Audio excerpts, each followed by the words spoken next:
This process of manipulation by the corporatocracy through the use of debt, bribery, and political overthrow is called globalization. Just as the Federal Reserve keeps the American public in a position of indentured servitude through perpetual debt, inflation, and interest, the World Bank and IMF serve this role on a global scale. The basic scam is simple. Put a country in debt either by its own indiscretion or through corrupting the leader of that country, then impose conditionalities or structural adjustment policies, often consisting of the following.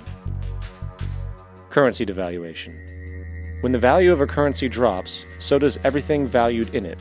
This makes indigenous resources available to predator countries at a fraction of their worth. Large funding cuts for social programs. These usually include education and healthcare, compromising the well-being and integrity of the society, leaving the public vulnerable to exploitation.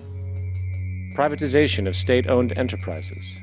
This means that socially important systems can be purchased and regulated by foreign corporations for profit.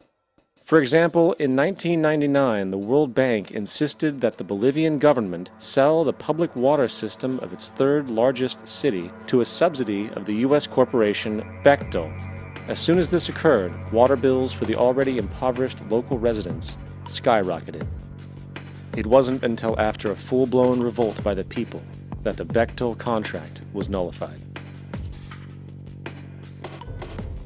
Then there is trade liberalization, or the opening up of the economy through removing any restrictions on foreign trade.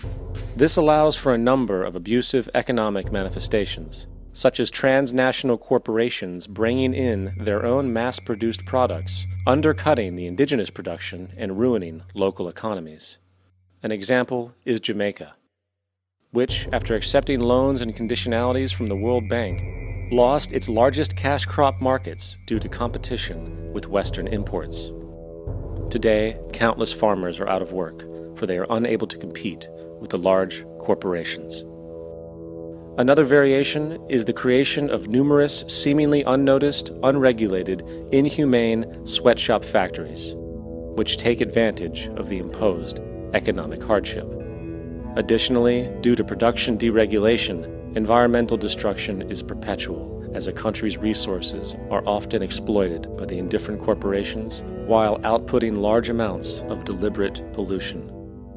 The largest environmental lawsuit in the history of the world today is being brought on behalf of 30,000 Ecuadorian Amazonian people against Texaco, which is now owned by Chevron. So today it's against Chevron, but for activities conducted by Texaco.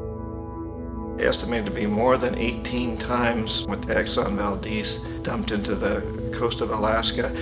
In the case of Ecuador, it wasn't an accident. The oil companies did it intentionally. They knew they were doing it to save money out there rather than arranging for proper disposal. Furthermore, a cursory glance at the performance record of the World Bank reveals that the institution, which publicly claims to help poor countries develop and alleviate poverty, has done nothing but increase poverty and the wealth gap, while corporate profits soar. In 1960, the income gap between the fifth of the world's people in the richest countries versus the fifth in the poorest countries was 30 to 1. By 1998, it was 74 to 1. While global GNP rose 40% between 1970 and 1985, those in poverty actually increased by 17%.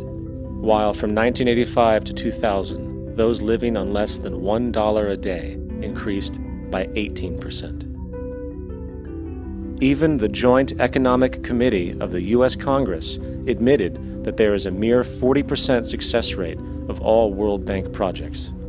In the late 1960s, the World Bank intervened in Ecuador with large loans. During the next 30 years, poverty grew from 50% to 70%. Under or unemployment grew from 15 to 70%. Public debt increased from $240 million to $16 billion, while the share of resources allocated to the poor went from 20% to 6%. In fact, by the year 2000, 50% of Ecuador's national budget had to be allocated for paying its debts.